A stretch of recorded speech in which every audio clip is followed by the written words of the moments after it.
Ahí sí. No sé si queda alguien más por agregar. No, estaríamos todos. Ahí sí.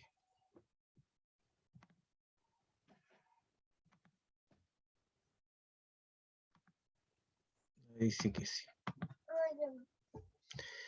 Y alumnos, habíamos quedado acá la clase pasada. ¿Qué es el famoso relé TOC?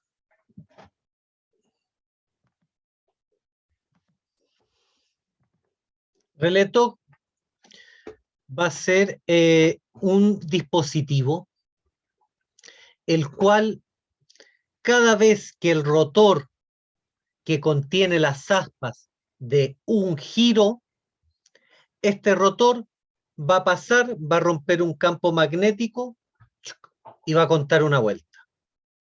Pasa una segunda vez por el campo magnético, segunda vuelta. Acá dice, está aislado el sistema de control y mide la revolución del rotor, recibe impulsos de un sensor inductivo. ¿A qué hace referencia que sea inductivo? ¿Qué es algo inductivo?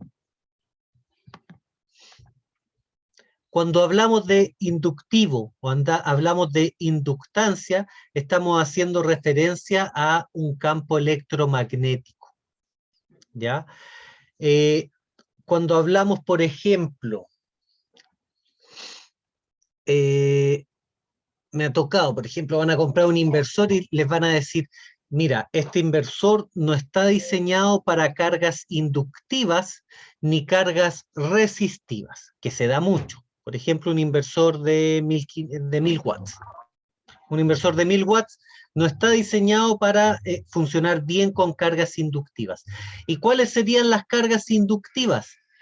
Todos los motores que funcionen por campo electromagnético, por campos inducidos, que es prácticamente todos los motores eléctricos que pueden encontrar, por ejemplo, una bomba de agua, un ventilador, el motor de un refrigerador, todos estos motores que tienen que salir de la inercia, ¿cierto? Llegar a un pic de potencia para salir de la inercia. Todos estos equipos son inductivos. Todo componente que genere una inducción electromagnética es un equipo que funciona por sensor inductivo o por inducción. Por lo tanto, un sensor donde tengo un polo positivo y tengo un negativo, cada vez que pase el positivo por mi polo negativo, va a generar un campo magnético que se va a sensar y se va a interpretar como el paso de una vez por ese sensor a un giro, una RPM del rotor.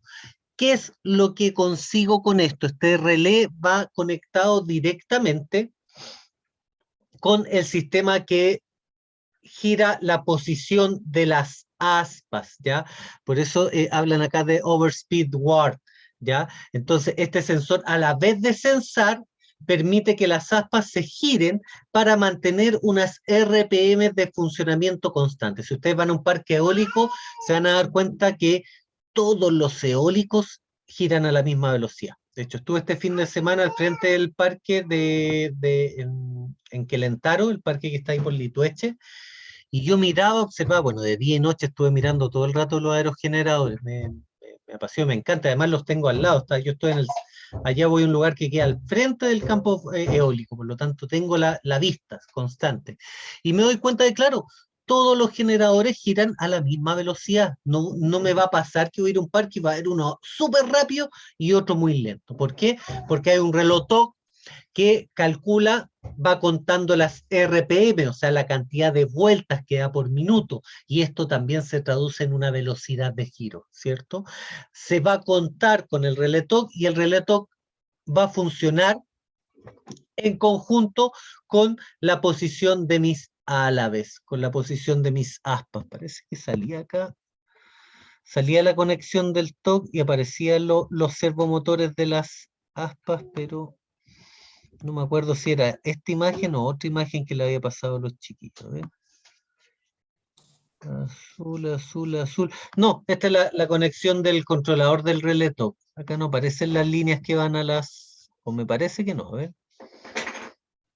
No, acá no aparecen las líneas que van a las aspas, pero funciona así. De hecho, acá tiene, por supuesto, tiene más de una entrada y más de una salida. Observen acá en el controlador del relé TOC, lo que tenemos acá, fíjense el mouse, disipadores de calor. Espérense para agregar más alumnos, chiquillos. Ahí está. Ya, disipadores de calor, tenemos acá para enfriar el sistema y tenemos los pasos, los flujos o las señales que van a entrar. Entonces, relé TOC, la función es medir la velocidad de giro de las aspas midiendo la cantidad de vueltas que da el rotor. ¿Cómo hace esto? Con un relé TOC, que el relé TOC es un dispositivo que funciona por impulsos inductivos, que va a pasar por un campo magnético y va a generar una señal. Una señal por cada vuelta. ¿Ya? Con esto puedo calcular la velocidad de giro y puedo calcular también las RPM, cuántas vueltas da. ¿Para qué sirve? Sirve para mantener una velocidad constante de las aspas a una máxima potencia de entrada, ¿ya?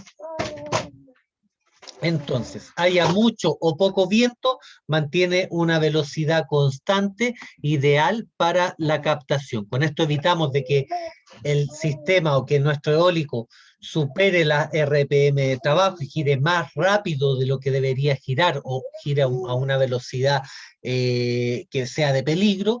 Y también nos permite observar cuando las RPM del aerogenerador bajan, por lo tanto puedo variar la posición de mi aspa para que genere un flujo, capte una mayor área de flujo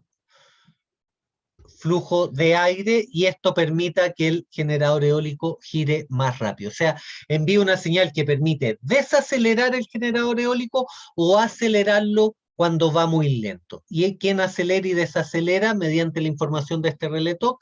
Las aspas, las palas del aerogenerador, que recuerden que giran en su propio eje para que el perfil aerodinámico y el efecto de sustentación funcione en forma favorable o desfavorable. Por lo tanto, con las aspas podemos acelerar el giro del generador eólico, desacelerar el giro del generador eólico en su rotor, como también podemos frenar. Habíamos visto que el sistema de freno permitía frenar variando solo la posición de las aspas de un generador eólico. Lo vamos a ver más adelante también. Freno mecánico, recuerdan que lo habíamos visto ya en las partes, ahora estamos viendo un poco más, enfocado al mantenimiento, el relé TOC, cómo funcionan con campos electromagnéticos. En realidad lo que se miden son los Gauss de los campos electromagnéticos del inductor y del receptor de estos dos componentes, y ahí ya se puede verificar de que este sea el correcto funcionamiento. Los Gauss son los grados de magnetismo que va a tener un elemento, ¿ya?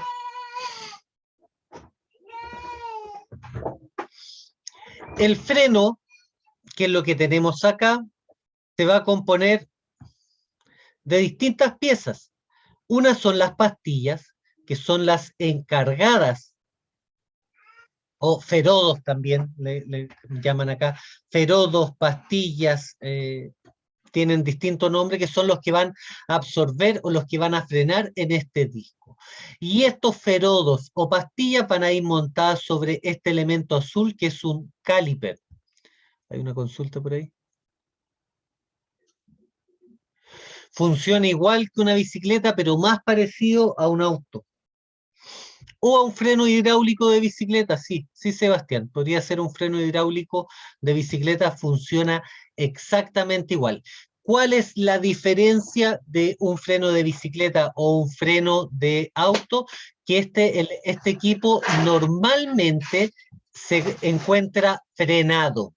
O sea, normalmente es como que yo la bicicleta tuviese que andar con los frenos apretados para poder andar. Y yo suelto el freno y se frena. De esta forma, claro, me asegura de que cualquier falla va a frenar el freno. Entonces, en este caso, la presión que ejerce el sistema de freno es para mantener desfrenado el freno. Se quita la presión en el freno para frenar. O sea, es inverso a lo que sucede en una bicicleta, es inverso a lo que sucede a un automóvil, pero sí es el mismo principio de funcionamiento en la cual tenemos dos pastillas o dos ferodos que van a ser presionados en un disco y esta presión va a generar un roce que va a detener o va a disminuir la velocidad de giro de este disco. ¿Ya?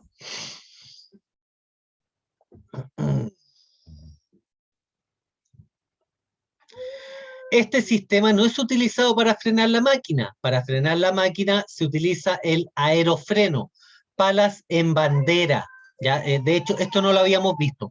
Cuando se frena un generador eólico, por ejemplo, en sistema de emergencia, en varios textos hablan de que las palas pasan a posición de bandera. La terminología yo no la entiendo mucho, pero es cuando su frente aerodinámico se invierte. O sea, en vez de generar un efecto positivo, genera un efecto negativo. O sea, quedan funcionando, si están funcionando para que el viento las haga girar de frente, quedan funcionando para que el viento las haga funcionar desde atrás. Por lo tanto, el viento de frente lo que hace es frenar las aspas, ¿ya? Ya lo habíamos comentado, no es el elemento principal de freno. Si yo en el certamen pongo, en el caso de que se tenga que frenar un generador eólico de emergencia, utilizo freno, se utiliza aerofreno o se utiliza, por ejemplo, un verdadero o falso. Se utiliza el freno de disco con ferodo. Eso es falso. ¿Ya? O sea, no vamos a utilizar este tipo de freno para detener la máquina, para frenarla en caso de emergencia, pero sí se utiliza para mantener frenada la maquinaria, ¿ya? No para frenar, pero sí para mantenerla frenada. En algunos casos se ayuda como freno. Hay textos que hablan de que el freno mecánico también ayuda a frenar el generador eólico, pero principalmente el freno del generador eólico en la posición de las aspas. Es su aerofreno, que tampoco habíamos visto esta terminología. Aerofreno, con las palas en posición de bandera.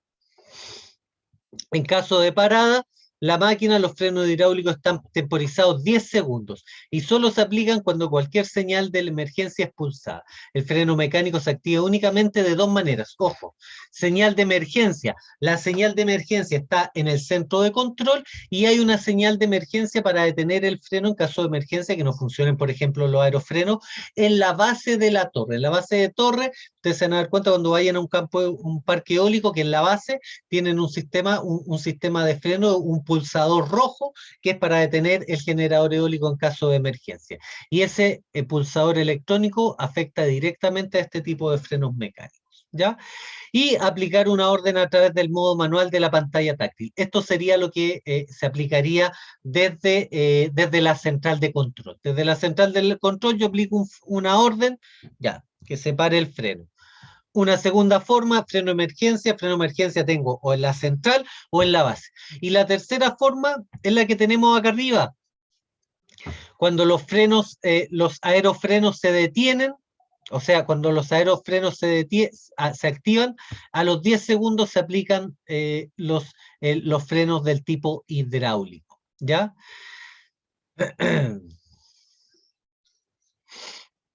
Tengo la imagen acá, el freno, el bulón mecánico. No, no lo tengo acá. Otra forma de detener este freno y de una forma ya totalmente mecánica, observen que acá hay un orificio en el caliper, que es fijo. El disco gira por acá y tenemos un orificio en el caliper y tenemos orificios en el disco. Cuando yo quiero detener el generador eólico para realizar un mantenimiento y estar 100% seguro que aunque falle el aerofreno, aunque fallen los frenos hidráulicos, el eólico va a estar detenido, utilizo un pasador conocido como bulón, y este bulón o pasador entra por acá y calza con uno de estos orificios del disco. De esta forma trabo el disco de freno y evito de que por cualquier falla electrónica de cualquier otro elemento o cualquier falla hidráulica del sistema, se bloquee en forma mecánica el freno. Ojo con esto, chiquillos. En el caso de estar en un parque eólico y está el freno mecánico instalado y ustedes desactivan el freno de feroz o el freno de pastillas y el aerofreno y comienza a girar, este bulón que tenemos acá va a quedar trabado, ¿ya? Y es probable que incluso se deforme y podría generar incluso la ruptura de la maquinaria. El freno de bulón o de pasador tiene que ser instalado única y exclusivamente cuando el freno de pastillas, el freno hidráulico, neumático y el aerofreno tengan totalmente detenida la máquina. Estando totalmente detenida la máquina, voy a instalar este bulón. Igual, para desfrenar la maquinaria, lo primero que se va a sacar va a ser este bulón.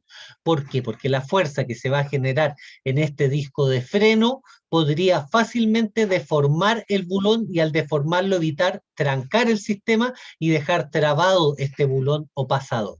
¿Ya? La materialidad de estas pastillas, ¿qué es lo que se le realiza mantenimiento a estos componentes? Acá sí tenemos un mantenimiento, no es preventivo, es predictivo. Estas pastillas se verifican la altura que tienen estas pastillas y antes de que lleguen a una zona de peligro se cambian. En este caso tenemos unas pastillas acá, son de bronce. Se ocupa el bronce, se ocupa el cobre, se ocupa también el carbono, se ocupa también el grafito, se ocupan elementos que tengan una alta adherencia, que tengan una eficiencia para generar roce y que se desgasten por supuesto, antes de que se desgaste el disco metálico. Entonces, al utilizar una pastilla de material blando, obtenemos una mayor eficiencia en el frenado y evitamos de que el disco se desgaste antes o se va a desgastar igual, pero tenga una durabilidad mucho mayor a la durabilidad de las pastillas, ya que cambiar una pastilla o un ferodo es mucho más fácil, es mucho más rápido y mucho más barato que cambiar un disco. ¿Ya?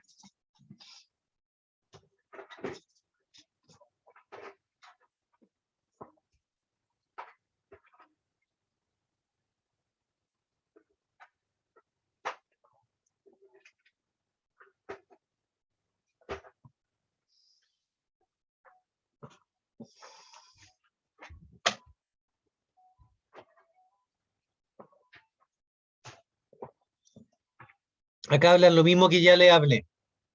Se pasa el bulón de freno mecánico, hay que detener el freno con los ferodos, con el freno de pastillas o ferodos, y una vez que esté calzado el testigo con el orificio en el disco de freno, se pasa el bulón y se genera el bloqueo mecánico. Si se necesita realizar una operación de cambio de multiplicadora o disco de freno, se usará el bloqueo mecánico desde el eje lento. Ah, ojo eso. Este freno mecánico está dispuesto tanto en eje rápido como en eje lento. Por supuesto, si tengo que cambiar algo en la multiplicadora, este freno no se va a realizar el frenado en el eje rápido, sino que en el eje lento. ¿Por qué? Porque frenando el eje lento ya tengo frenado todos los componentes. Si freno el eje lento, ya tengo frenada la multiplicadora y lo que es el generador eléctrico. Mantenimiento que vamos a realizar acá, principalmente la revisión de las pastillas. Mantenimiento de freno, cambio del líquido hidráulico aproximadamente cada 3 años. ¿Ya? Al principio de esta presentación hay una tabla donde aparece cada cuánto se cambian los líquidos del freno, pero es aproximadamente cada 3 años. Es un fluido altamente corrosivo, un fluido que si por ejemplo hacen la operación al lote, no tienen el cuidado adecuado y chorrean líquido de freno, por ejemplo, sobre la multiplicadora es tan potente el líquido de freno que va a degradar la pintura y va a dejar una marca bastante fea. Si llega a gomas, aún peor. El sistema de bombeo de freno sí utiliza gomas, pero son gomas de acrilonitrilo, que son gomas de un material resistente a la abrasión generado por químicos de alta corrosión. ¿Ya? Por lo tanto, a esa goma no le va a pasar nada, pero a la goma, al resto de gomas que utilizan mis componentes, sí les puede pasar. Por lo tanto, harto ojo, ¿ya? Mantenimiento, reemplazo de pastillas. Estas pastillas, cuando llegan acá a su fin, se mide la altura que tiene de pastilla, cuánto queda. ¿Con qué se mide la altura? ¿Cuánto va a quedar? ¿cuánto va quedando de pastilla? Chiquillos, recuérdense de armar su glosario su glosario de palabras técnicas y su resumen, aunque después voten la hoja terminando la clase. Háganme caso, van a aprender más que si solamente están escuchándome o mirando los dibujos. Escriban, chiquillos, les va a hacer bien y va a memorizar mucho mejor esto. ¿Con qué herramienta se mide la altura que queda disponible de la pastilla? Con un elemento que se llama filler, ¿ya? El filler es, tengo uno, ya, si alcanzamos voy a buscar uno en la caja de herramientas. El filler son una serie de láminas. Bien, imagínense un mostrario.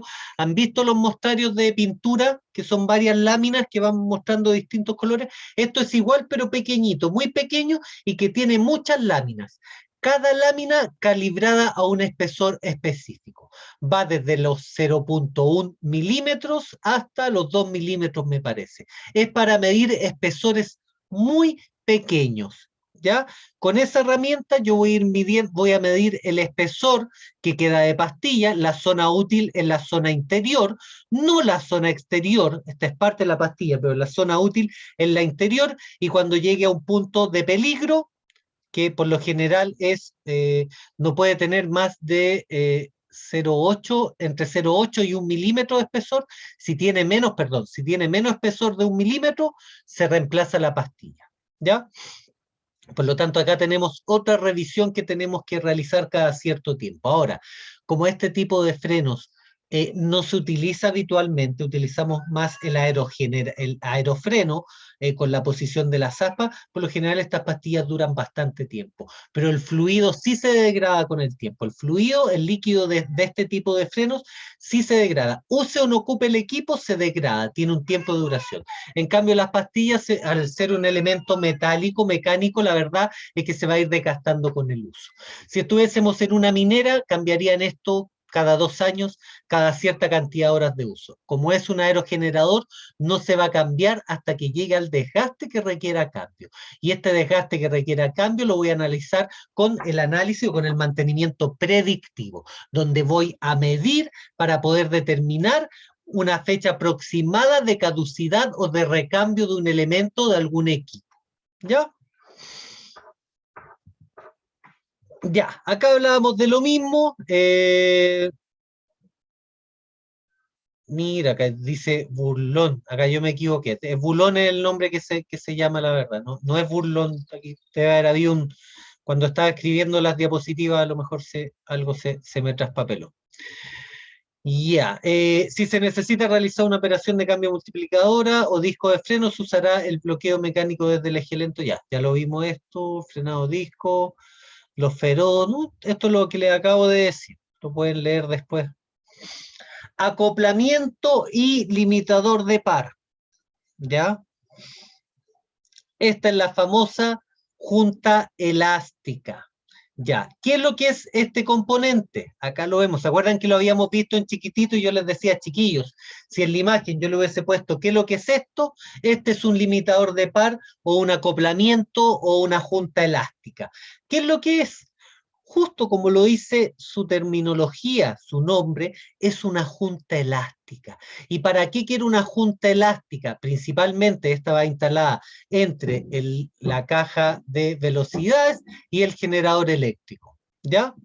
En el eje rápido. ¿Por qué en el eje rápido voy a querer una junta elástica? Por su nombre lo dice, es un eje rápido. Al ser un eje rápido que gira a altas revoluciones, podría generar una alta cantidad de vibraciones. Este eje, si sufre una pequeña desviación, por ejemplo, la multiplicadora y el generador eléctrico no están a la misma altura y una pequeña desviación del eje, se van a generar vibraciones. ¿Quién va a absorber las vibraciones que se generan entre los dos componentes que repercuten en mi eje? Nuestra junta elástica, ¿ya? Si no tengo esta junta elástica, el eje puede entrar en resonancia, que se llama. Y cuando un eje entra en resonancia, puede generar una resonancia tan alta que lo lleve a la ruptura. Por ejemplo, en ejes de alta velocidad, bueno, acá vemos junto lo que es limitado, acá tenemos el freno, tenemos junta elástica o limitador de par y tenemos el otro equipo. Pero cuando hay una sección de eje, por ejemplo, en cualquier elemento, eje rápido, eje lento, tenemos un eje, estos ejes tampoco son macizos, siempre son huecos. ¿Para qué? Para que absorber el esfuerzo que requiere el eje en el perímetro, en el giro, y evitar también estas deformaciones. Va a ser más resistente un eje de menor peso, hueco en el interior, que un eje macizo. Esto en elementos rotatorios, ¿ya? Por eso que en un automóvil, por ejemplo, el cardán, que es el eje que transmite la fuerza desde el motor hasta las ruedas traseras, es un eje hueco, ¿ya? Para evitar estas desviaciones por exceso de vibraciones o por diferencias de altura o desviaciones de los ejes, ¿ya? Este disco de freno, entre el disco de freno y el generador, lo que les comentaba, entre el disco de freno y generador, o sea, entre la multiplicadora, la verdad, y el generador, acoplamiento el limitador de par. Sí, entre el freno, porque sí, está el freno después y después viene el limitador de par. Pero va entre estos dos componentes grandes, ¿ya? Va en el eje rápido. El acoplamiento se encarga de transmitir las revoluciones del eje rápido de la multiplicadora al generador. Este puede absorber la vibración y cierto grado de desalineamiento. Lo hemos visto. El limitador de par tiene como función, su nombre lo indica, limitar el par mecánico de la entrada al generador. Si, por ejemplo, se traba mi generador eléctrico, se genera dentro un cortocircuito y se funde el generador eléctrico. Estamos hablando que se está fundiendo un generador que genera nivel de megawatt, por lo tanto se podría fundir y podría o generar que se incendie la nacelle o que se derrita, se funda realmente todo el elemento. ¿Qué pasa? Se funde la caja de velocidades, el limitador de par lo que hace es romperse, si es que por ejemplo se traba la caja, se traba el generador eléctrico, el limitador de par lo que va a hacer es romperse antes de que se rompa la caja de velocidades o la multiplicadora, o antes de que se rompa el aspa o el eje lento. ¿Cuál es la función entonces de este limitador de par? También proteger los equipos. Permite que si se bloquea la multiplicadora o se bloquea el generador eléctrico, uno de estos, cualquiera de estos dos, y tengo uno de los dos elementos en giro, por ejemplo, la multiplicadora está girando, se frena mi generador eléctrico, esta junta elástica o limitador de par se va a romper y va a generar que se rompa solamente un equipo, el generador eléctrico, y no se rompa la multiplicadora y todo el resto del eje generador, que también podría pasar, ¿ya?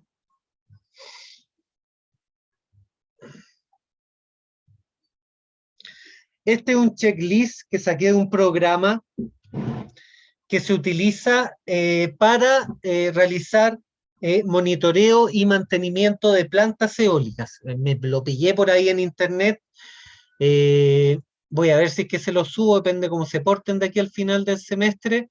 Es un programa que se instala con un archivo Excel y es un programa Excel el cual eh, su función es monitorear una planta eólica y indicar todos los puntos y procedimientos a realizar en los distintos mantenimientos. Es un programa enfocado más que al monitoreo, al mantenimiento. Entonces yo me voy a una parte del generador eólico, la pincho en el programa, me dice los mantenimientos, cada cuánto tiempo son. Es una locura. De hecho, el 80% de las imágenes que les estoy mostrando las saqué de ese programa. Entré al instalador del programa, entré ¿cómo se llama? Al archivo de instalación, me metí a las fotos y empecé a sacar fotos para esta presentación. Pero son de ahí. Es un programa de mantenimiento de muy buena calidad. En mi chiche que tengo ahí lo ocupo para material para los alumnos. Yo no me dedico a realizar mantenimientos de eólicos de este tamaño. Realizo mantenimientos de mini eólicas, sí, pero no de parque eólico.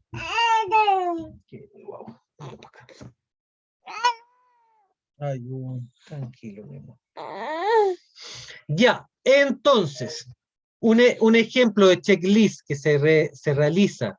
Déjenme ver si queda algún otro.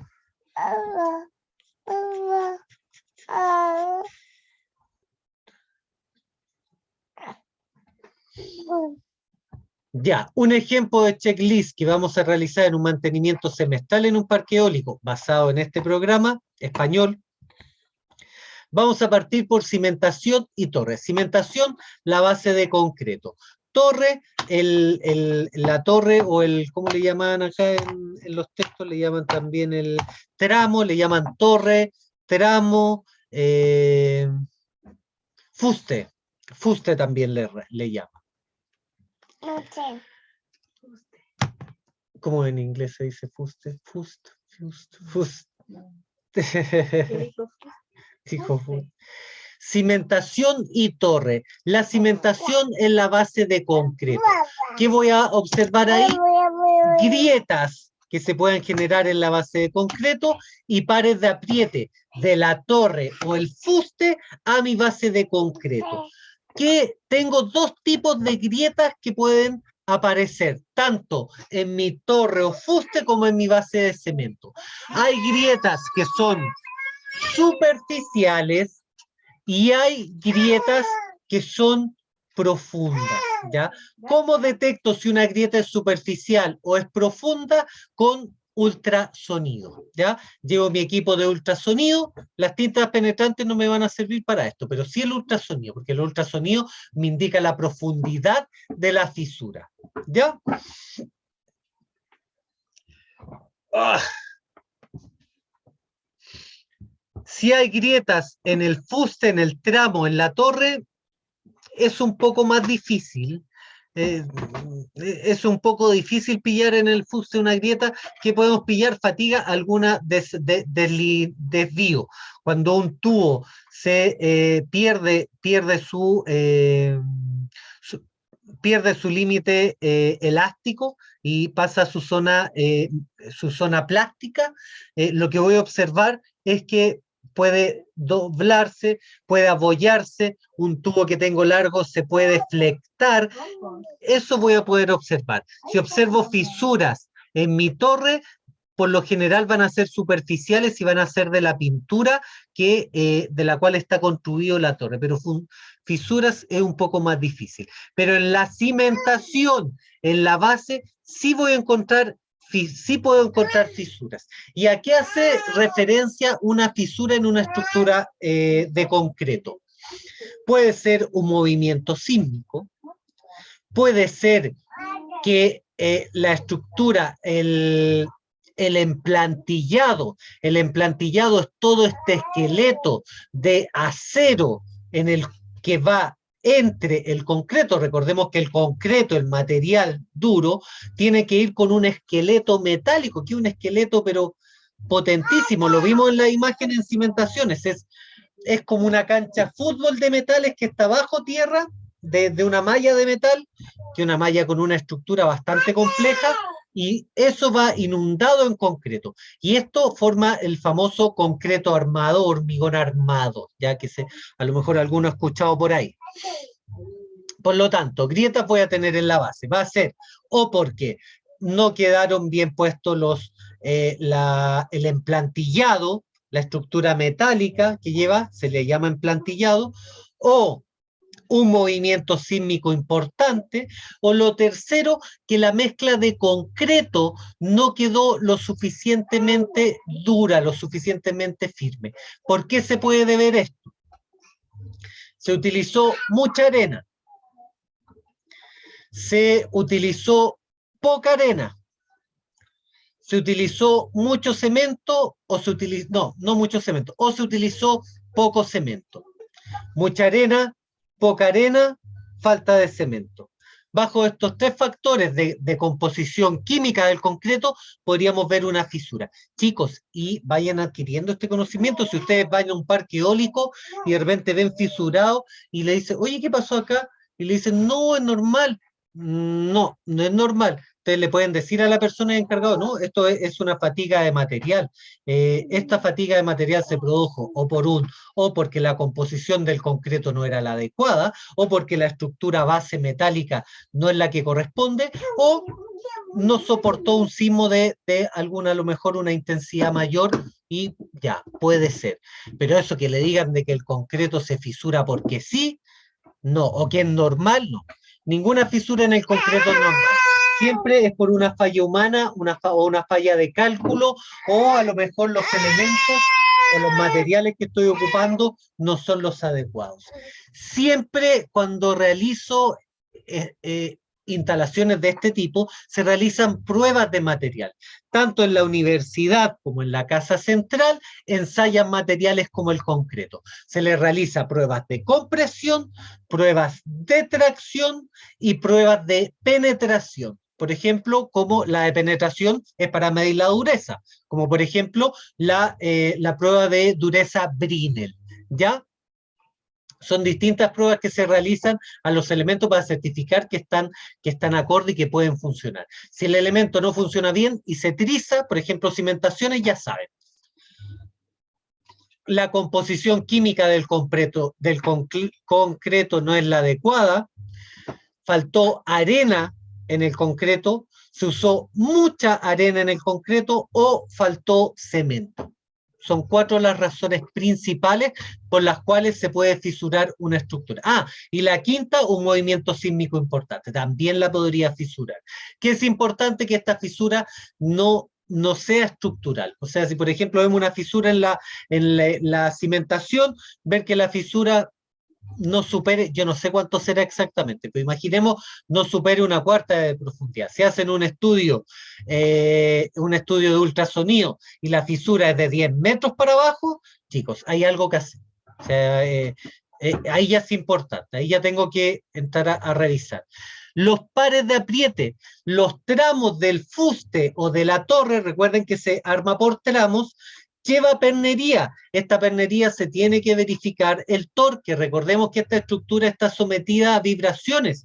Hemos visto el eólico de la universidad. La última vez que lo desmontamos, nos dimos cuenta de que el aspa estaba suelta, a pesar de que la habíamos puesto muy apretada, por el solo efecto de las vibraciones que habían en el generador eólico, el aspa se suelta. A pesar de que lleve bolilla multidisco, a pesar de que lleve bolilla de presión, a pesar de que lleve tuerca autoblocante y que lleve, no sé, trabador de perno. A pesar de que lleve todos estos componentes, igual por efecto de las vibraciones se puede soltar, ¿ya? Por lo tanto, los pares de apriete, cada 6 meses se revisan los pares de apriete de todo el generador eólico. Y vimos que las tuercas se marcan para evitar reapretar una, o no evitar de que quede una tuerca sin apretar. Aprieto la tuerca, marco. Aprieto tuerca, marco. Estamos pensando que una torre, un fuste podría llevar fácilmente 100 tuercas. ¿Ya? Por lo tanto, no, profe, si yo no me voy a equivocar, a lo mejor no se va a equivocar, pero si se equivoca, no quiero que le pase. Entonces, vamos a evitar, ¿ya? Entonces, cimentación y torre, cimentación de cemento, torre o fuste, grietas en fundación, en la base, pares de apriete en la torre, en la sección. O ver que no esté abollada, o que no esté flectada, que esté recta. El metal siempre cuando empieza a pasar de su zona elástica a su zona plástica, se empieza a ladear, se empieza a deformar. Es cuando vean, no sé, los chiquillos cuando hay protesta y comienzan a mover los semáforos, los mueven, están en zona plástica, son elásticas, son elásticas, son elásticas, son elásticas. Pero cuando pasan de la zona elástica a la zona plástica, el poste de la luz o el poste del semáforo queda medio doblado. Y ahí todos se ponen a gritar y dicen, ¡ah! Claro, venció su límite elástico y pasó a la zona plástica. Cuando un elemento pasa a la zona plástica, deformarlo es mucho más fácil. Entonces, los chiquillos, cuando el semáforo ya se dobla un poquito, todos celebran porque dicen, ya nos echamos el semáforo. ¿Por qué? Porque pasó de su zona elástica a su zona plástica. Por lo tanto, ahí ya saben que cuando ya se empezó a doblar el semáforo o el poste de luz, basta un poco más de fuerza y ya lo bajan. Pero antes de eso, ¿qué hacen? Los sacuden. Sacuden el poste, sacuden, hasta que pasan de la zona elástica a la zona plástica. Esto es resistencia de material. Ustedes tienen este ramo, por lo tanto, entienden en las terminologías que les estoy hablando. palas o aspas, ¿ya? ¿Qué voy a revisar? Fisuras y marcas de grieta. Acá lo mismo. Una fisura en una pala puede ser que se degradó el poliuretano, la pintura que protege la pala, como puede ser que esta fisura está llegando al Kevlar, está llegando a la fibra de vidrio, está llegando, qué sé yo, a la estructura interna. ¿Cómo verifico? Ultrasonido. Nuevamente el ultrasonido. El ultrasonido es muy utilizado en energía eólica, ¿ya? Con ultrasonido voy a ver que la fisura que tiene mi aspa es superficial o llega al interior del aspa. Si llega al interior del aspa, hay que revisar, por supuesto, ¿ya? Primero, inspección visual cada 6 meses. Si veo fisura superficial, equipo de mantenimiento predictivo, vénganse con el ultrasonido a revisar las aspas. Y ahí llega el equipo a revisar, ¿ya? No quiere decir que cada 6 meses vayan a ir con el ultrasonido a revisar la pala completa. Este check es principalmente de, bueno, cuando realizo pares de apriete, tengo que utilizar un procedimiento, pero fisura y marca de grieta o grieta en fundación es inspección visual. Decoloración y rugosidades, como parte de la degradación de la pintura con rugosidades o decoloraciones. Cuando se está degradando la pintura, yo ya sé que hay que realizar un repintado. Usted dirá, pero profe, es igual, da lo mismo que se le vaya la pintura. No da lo mismo. La pintura en la pala de un aerogenerador y en el eólico completo es su protección contra el sol, es su protección contra la salinidad del ambiente. Recordemos que los generadores eólicos son pintados principalmente con poliuretano, ya, o poliéster. ¿Por qué? Porque son pinturas de origen plástico que son resistentes a la erosión, son resistentes levemente a la erosión, son resistentes a los ambientes salinos y son resistentes al agua. Una fibra de vidrio, una fibra de carbono van a funcionar bien siempre que las fibras no estén humedecidas. Si se humedecen las fibras, por supuesto llevan recubrimiento, pero imaginemos se humedecen, recordemos que son fibras, son telas. La fibra de carbono, la fibra de vidrio son telas que se endurecen con un químico, pero son telas. Por lo tanto, si se humedecen, chicos, empiezan a no funcionar. ¿Ya? Pasan los botes de fibra de vidrio, se les mete agua a la fibra y se empiezan a emblandecer, les empieza a entrar agua, es como un cáncer. Por lo tanto, para evitar de que entre agua a las fibras o a lo material principal de mi generador, la pintura tiene que estar en óptimas condiciones. Si la pintura de las palas sufre de decoloración o empieza a generar una rugosidad en la superficie, la rugosidad, indicio de abrasión o de erosión. Decoloración es sinónimo de ambiente salino y de sol, ¿ya? Decoloración, ambiente salino, sol, rugosidad, erosión, ¿ya? ¿Por qué se va a generar erosión? Chicos, están enfrentando el viento en óptimas condiciones todo el año. El viento genera erosión en las palas y esto se tiene que manejar. Cuando veamos el mantenimiento eólico de mini eólica, yo les voy a mostrar cómo las aspas del eólico que tengo acá se fueron erosionando, incluso cambiaron su geometría solo por efecto del viento. Claro, ese eólico estuvo funcionando 6, 7 años en Pichilemu, funcionando los 6, 7 años constantes. Vamos a observar que el viento deforma y degrada las piezas. ¿Cuál es el primer recubrimiento, el primer protector para evitar este fenómeno? La pintura, ¿ya? Chicos, yo no estoy con... Ustedes me avisan cualquier cosa, no sé si tenemos break o qué sé yo, si no le vamos, no, le vamos dando nomás. Borde de ataque. El borde de ataque es la principal parte del aspa que se comienza a degradar, o sea, se comienza a generar rugosidad, se comienza a deformar por efecto de la erosión generada por el viento. De hecho, las aspas que yo les voy a mostrar es justamente el borde de ataque el que está degradado. El borde de ataque es la zona del aspa más fina, más delgada, que por supuesto choca algún ave, un dron, qué sé yo, se genera alguna falla, va a ser la primera parte en dañarse, ya que es la parte más delicada, es la parte más delgada del aspa, ¿ya? Del perfil aerodinámico. Rotor. ¿Cuál es el rotor? El rotor es la pieza donde van instaladas, donde van fijas cada una de las aspas, ¿ya? Fisura y tornillos soporte con el buje que estén desgastados. El buje, eje lento, ¿ya? Rotor es el elemento que contiene las aspas y que va puesto con tornillos, en realidad no son tornillos, son pernos.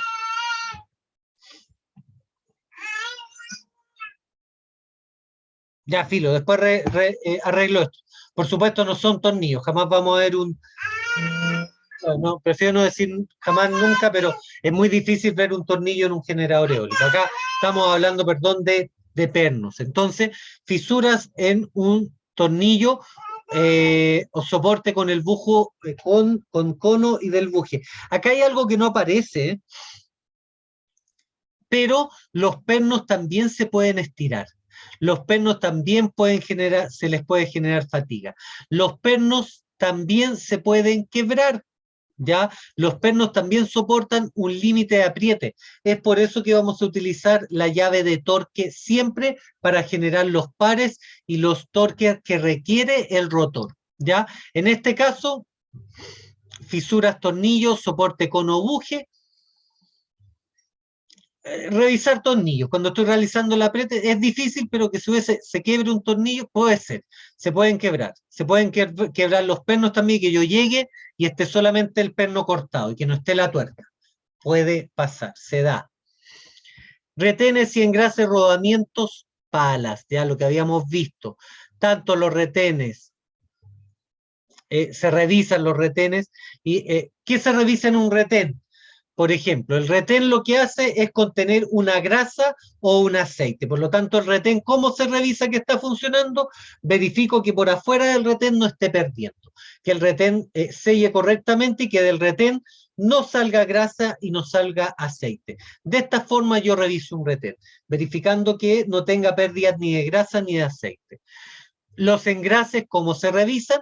Les dije, hay una grasera que es un pituto, igual parecido a una válvula de una bicicleta, por la cual inflo la bicicleta, pero es más grande. Ahí yo pongo una maquinaria que es una grasera y meto grasa a presión. ¿Cómo se aplica la grasa? Siempre hasta el rebalse.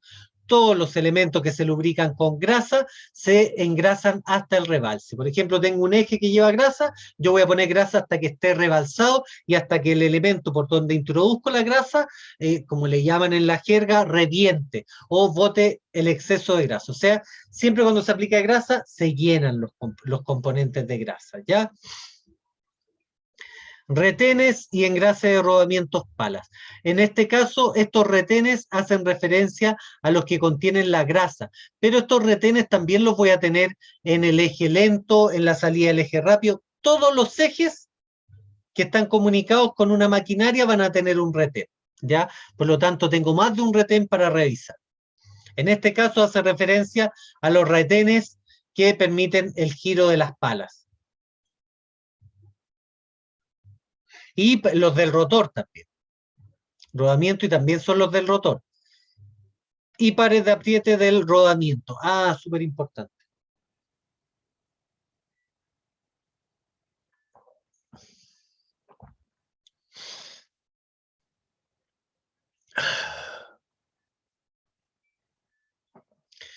Alumnos, el rodamiento o el... ¿Cómo lo habíamos dicho?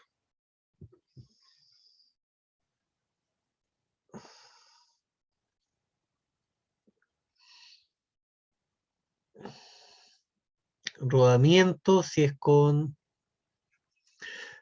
es el de bolitas, rodamiento de bolitas o de cilindro, y el otro que es el metal de roce, el nombre técnico. ¿Alguno lo tiene por ahí, chiquillo? ¿Profe, no son los cojinetes? Los ¿No? cojinetes, esa, maestro, muchas gracias. A veces se me van términos, agradezco mucho a los que ahí me recuerdan. Exactamente. El cojinete, que puede ser de fricción, en el caso de los metales, que es un metal, es un elemento de fricción que va entre el eje lento y el elemento que sostiene el eje lento. En este caso estamos hablando del rotor. El rotor donde van las aspas va a ir a un buje o eje lento. Este buje o eje lento, ¿ya? Va a ir apoyado sobre una bancada.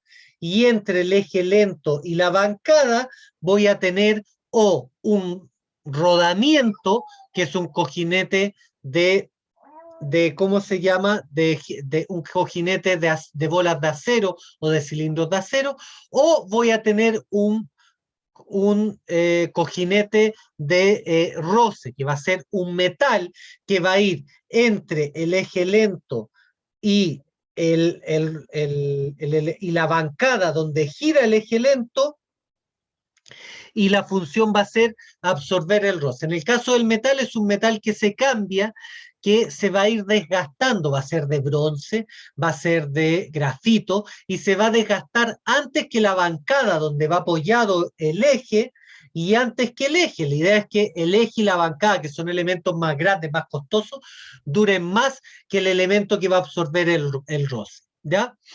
Acá hablan de rotor, pares de apriete del rodamiento. ¿Por qué? Cuando utilizo, no rodamientos, cuando utilizo, pues rodamientos también, pero principalmente cuando utilizo cojinetes de roce, o sea, los metales que van ahí, está la bancada donde apoya mi eje lento, ¿cierto? Mi puño va a ser el rotor, donde van montadas las aspas. Mi mano es la bancada, donde apoya este eje, ¿ya? Y entre mi mano y el eje va a ir un metal. Es un metal de un material más blando que se va a desgastar antes que el eje y antes que mi bancada. ¿Cómo yo mido el espesor que existe entre el metal y entre mi bancada? O sea, tengo mi bancada donde apoya el eje, entre medio hay un metal, yo quiero saber cuánto quedará del metal, necesito saber la holgura que hay, ¿ya? La holgura que hay entre metal y eje. ¿Cómo se hace esto? Esto se hace con unas hebras. Imagínense un cable eléctrico de 1,5, el cable más delgadito del cable eléctrico, pero esto es un plástico. Y este plástico se llama Plastigate. Este plástico o esta hebra plástica que se llama Plastigate, yo la voy a instalar, voy a poner, está mi bancada, está mi elemento de roce, que va a ser mi metal, luego va el eje, que está entre la bancada y mi metal de roce, y entre el eje y el metal de roce voy a poner esta hebra, que se llama Plastigate. Luego voy a montar mi eje, voy a montar mi metal superior, voy a poner la cubierta de la bancada y voy a ejercer torque, ¿ya? Imaginémonos 30 newton metros, por decir una cabeza de pescado, porque es muy poco, pero imaginémonos algo así, o 50 kilopom, ¿ya? Vamos a aplicar el apriete en la bancada, por lo tanto mi eje ya queda con apriete, así estaría funcionando. Luego de eso, quito el apriete, desarmo y veo la hebra que puse entre metal y eje, ¿ya? Y esta hebra, que era una hebra, imaginemos un hilo de 1,5, se va a aplastar y se va a deformar y va a aumentar su espesor.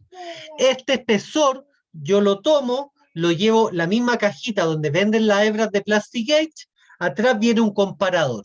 Y según el espesor que se deformó esta hebra, va a ser el espesor que yo tengo, el espacio que tengo. Como en este espacio no puedo poner un filler, que es un elemento para medir espesores, tengo que utilizar un Plastigate. El Plastigate, una vez que yo pongo el torque, desarmo, saco esta hebra que dejé entre el metal de roce y el eje de apoyo y veo cuánto se deformó. Según cuánto se deformó, yo lo veo en mi tabla, según cuánto se deformó me va a decir el espesor o la holgura que hay entre metal y mi eje. Si hay mucha holgura, tengo que aumentar el par de apriete. Si la holgura sale del máximo permitido, tengo que cambiar los metales, ¿ya? Esta es la forma de realizar el mantenimiento de metales o saber cuándo cambio un metal o no. Puede ser con Plastigate y según esto puedo darle una holgura más, puedo darle un ajuste más con el reapriete de las bancadas, pero si ya es demasiado la holgura, tengo que cambiar el metal, ¿ya? Y de esta forma puedo observar, voy a poder de forma predictiva determinar la holgura que hay entre la bancada, el metal y mi eje lento, donde va montado el buje, donde van las aspas. ¿Se entiende, chiquillos? ¿O es muy chino?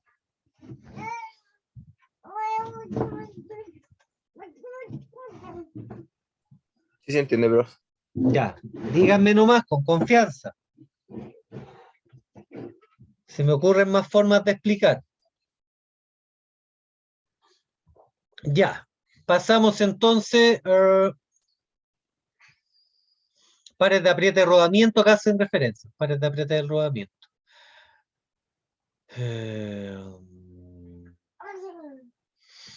Pala buje, apriete de holgura, caja de rodamientos de pala, ya, uniones rotor y eje principal.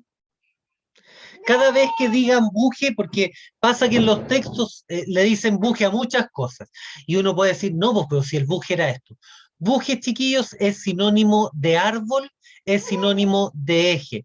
Hay textos franceses en los cuales hablan de árbol, ¿ya? Hablan del árbol. Árbol es lo mismo que un eje. Eje es lo mismo que ¿cómo se llama? Un buje. Hacen referencia a lo mismo, a un eje alargado que puede estar girando o no. ¿Ya? Por eso acá vamos a ver, uno se podría confundir, dice acá abajo fisura, buje, no, pues, pero arriba también hablo de buje. Todos los bujes son ejes. Pues ahí en el eólico tenemos un buje rápido, tenemos un buje lento, tenemos un buje de conexión con las aspas, tenemos un buje adentro de la multiplicadora, hay dos bujes, hay un buje con engranajes pequeños, hay un buje con engranajes grandes, bujes o árboles, ¿ya? O ejes, es lo mismo, son sinónimos. Pala, buje, apriete y holguras, caja, rodamiento de palas, sí, son los que por donde se gira la pala, todos los pernos los tengo que apretar. Uniones rotor y eje principal, por supuesto. Este es el que conecta el rotor, que es donde van las aspas, con mi eje principal, ¿cierto? Lo que estábamos viendo recién. La unión de este rotor con el eje principal o eje lento también va a pernada, ¿ya? Sería la unión entre el rotor y mi eje lento, o entre el rotor y mi buje principal, o entre el rotor y eje principal. Engrase, rodamientos, eje principal. Acá pasaron al eje principal. El eje principal, claro, ya sea el rodamiento, o sea el metal, se tienen que engrasar, ¿ya? Y utilizan elementos específicos para poner la grasa. No es que yo vaya a ir con mi tarrito de grasa y con el dedo le vaya a echar grasa a los rodamientos, no. Eso con la bicicleta, con los patines. Pero acá se ocupan elementos que va proporcionando la grasa. Uno nada más llega con una pistola llena hasta que reviente, como se llama, hasta que se llene por completo, y ahí ya estamos listos. Siempre los depósitos de grasa tienen que estar a full, ¿ya? Comprobación, alineación del eje principal, súper bueno. ¿Cómo compruebo la alineación del eje principal? Chiquillos, también, porfa, ojo, no todo está en las diapositivas, ya hay mucha información que el profe les transmite verbalmente y también entra en el certamen, ¿ya? Para cuando pregunta ahí, ¿cómo compruebo la alineación del eje principal? Se comprueba con un elemento que se llama comparador de carátula. El comparador de carátula es un reloj con un eje, imagínense un reloj, y tiene un eje, y este reloj que mide hasta centésimas de milímetros, lo que hace, se apoya en el eje y se gira el eje. Este reloj comparador de carátula, el eje de medición va a subir o va a bajar según la desviación del eje. Por lo general se pone en el centro, ¿ya? Y se aceptan desviaciones. Por ejemplo, podemos aceptar una desviación de 0,5 milímetros, ¿ya? Podemos aceptar una desviación de imaginemos en un caso extremo 1 milímetro, 0,1 milímetro, ¿ya? Y esa desviación va a quedar grabada en mi comparador de carátula. El comparador de carátula es un eje móvil que al moverse hacia arriba y hacia abajo va a generar un movimiento y una medición en un dial redondo, ¿ya? Esto, por supuesto, hay que tener una base de montaje, utilizan bases magnéticas por lo general y tiene que estar todo estrictamente bien alineado, ¿ya? Si está todo bien, estrictamente bien alineado, ya doy el pase y comienzo a hacer girar los ejes. Cuando empieza a girar el eje, con una vuelta del eje, ya me va a indicar la desviación del eje, cuánto se deformó o cuánto subió o bajó el eje. El equipo para realizar esta medición, nuevamente, el famoso comparador de carátula. Ojalá mi tutoyo. Siempre los japoneses, los mejores medición.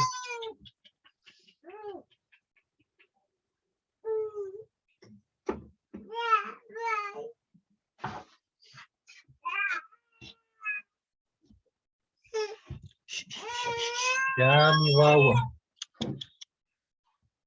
Ya. Multiplicadora. Apriete y holguras de amortiguador. ¿Qué es esto? ¿Cómo, profe? ¿Qué amortiguador? ¿De qué está hablando?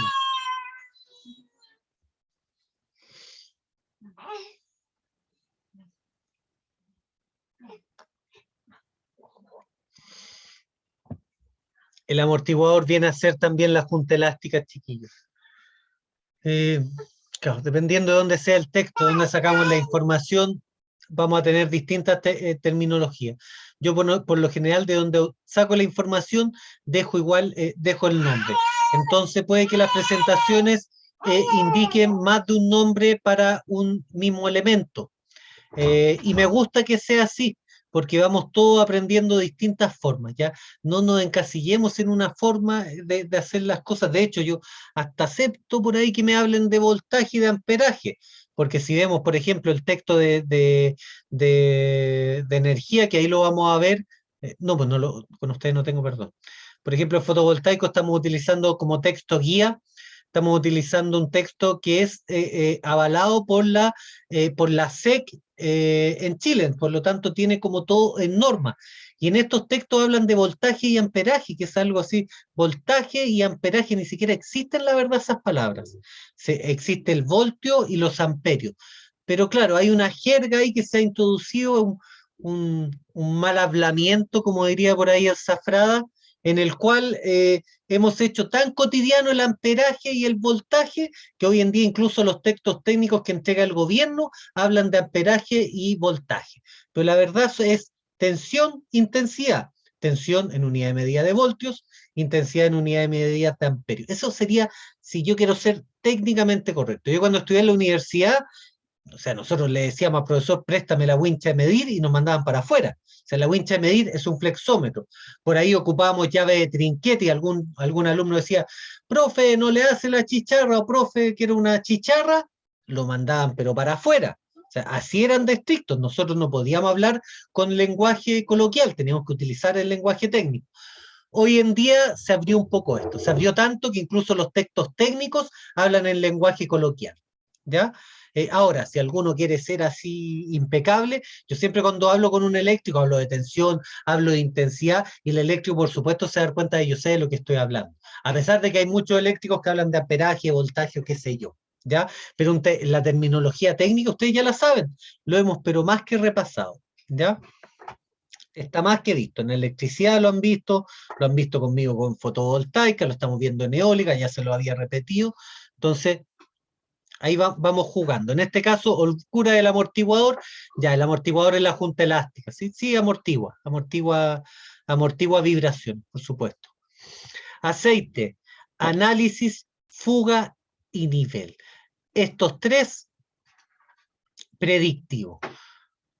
De todas maneras, cada cierto tiempo se van a cambiar estos aceites, ¿ya? Se van a cambiar los aceites de la multiplicadora, se van a cambiar los aceites que se ocupan para refrigeración, se va a cambiar el líquido de freno, entre otros, ¿ya?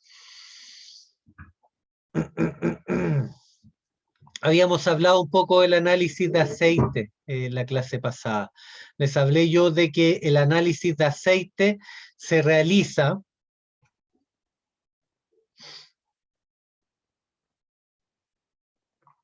para medir la cantidad de componentes, de elementos que vienen dentro del aceite. Y de esta forma poder determinar si hay algún elemento que está en el interior generando algún tipo de desgaste. Si hay presencia de acero, puede que haya un desgaste de los engranajes. Si hay presencia de bronce o cobre, se están desgastando elementos de roce. Si hay presencia de carbono, se está desgastando algún tipo de estructura. Dependiendo lo que se esté desgastando, este desgaste va a ir en el aceite. ¿Ya? Fugas de aceite, revisar los retenes. Los retenes son los que determinan que fugue o no el aceite. ¿Y dónde van estos retenes? Principalmente en los ejes. Además, en la parte baja llevan un cárter, que es donde se acumula el aceite, estamos hablando todo de la multiplicadora. Y este cárter también lleva un sello con una empaquetadura para aceite. También puede fugar por acá. Por lo tanto, vamos a revisar siempre empaquetaduras y retenes, que son los elementos para evitar las filtraciones de aceite.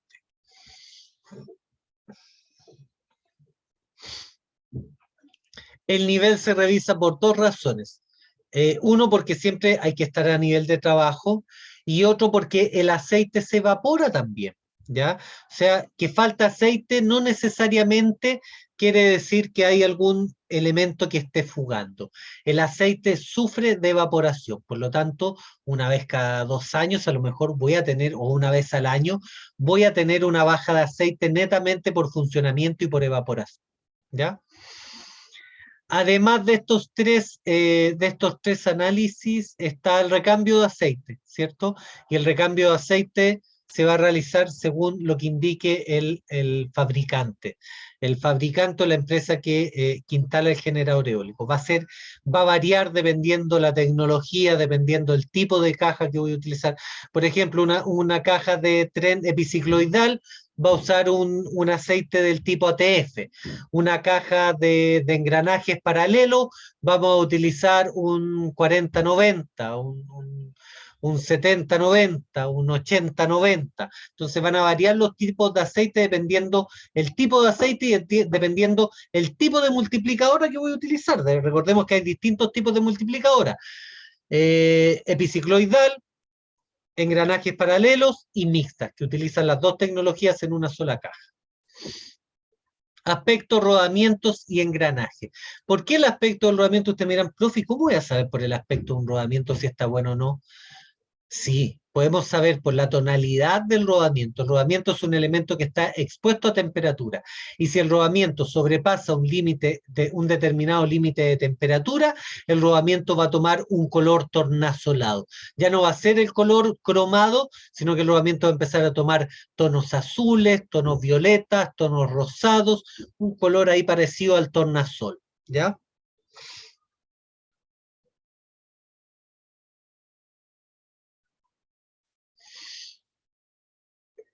Junto con esto, con el rodamiento, el engrase, el aspecto de rodamiento y engrase, se va a revisar el alineado, ruido y vibraciones. También del elemento del rodamiento, yo les comentaba que tenía una amiga que viajaba por toda Latinoamérica realizando solo diagnósticos de rodamiento, nada más.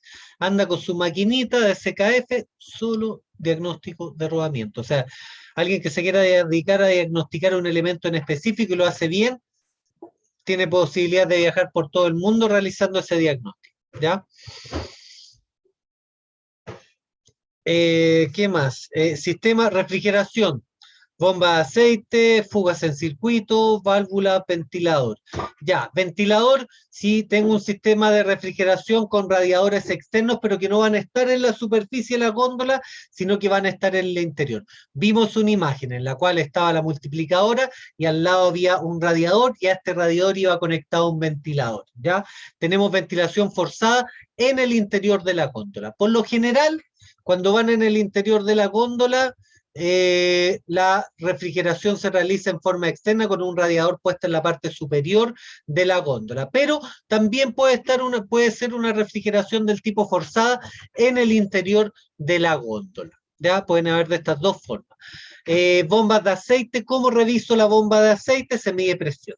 El circuito de aceite tiene un orificio con hilo para poner mi manómetro, si es que no trae su manómetro ya instalado de fábrica, hay muchos que vienen ya el grupo hidráulico por lo general a veces vienen con manómetro, pero si no lo trae, se instala un manómetro y se mide la presión del flujo del fluido de aceite, ¿ya?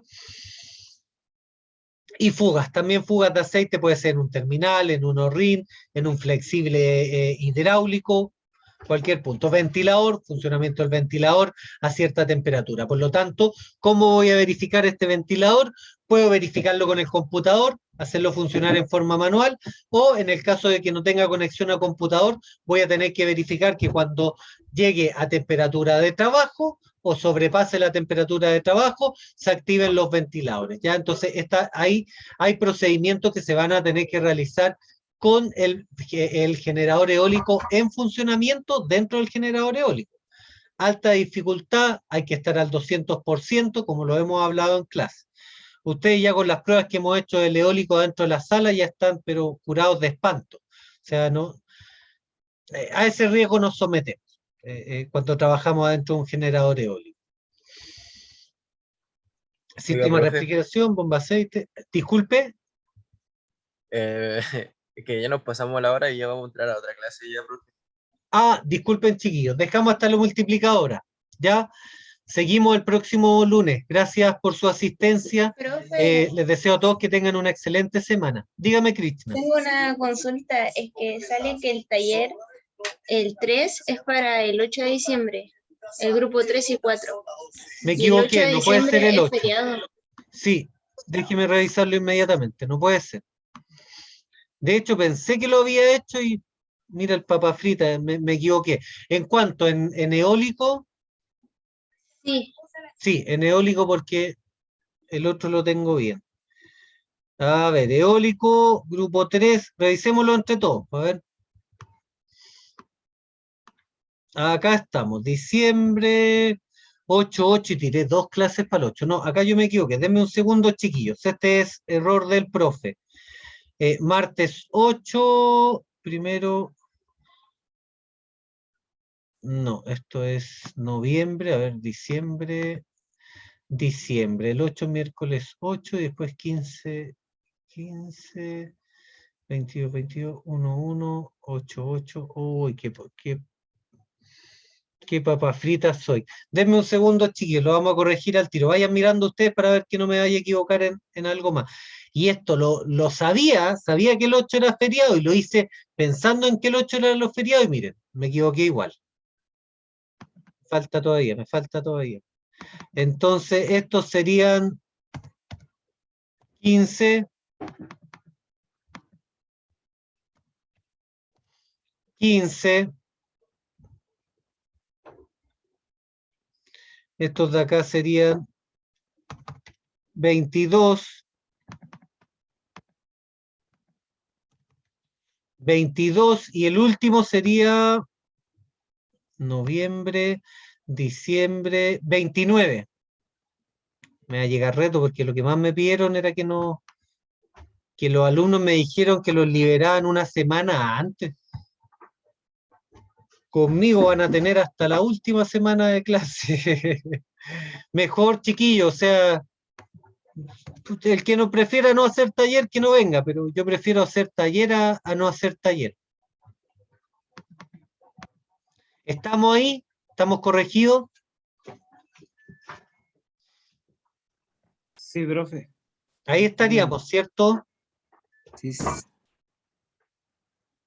A ver, tentamos esta semana, martes 30. Ah, no, pues.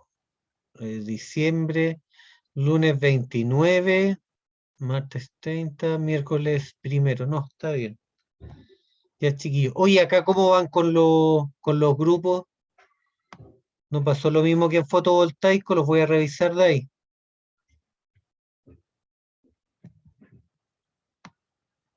No, parece que están más ordenaditos. Parece que están todos como corresponde.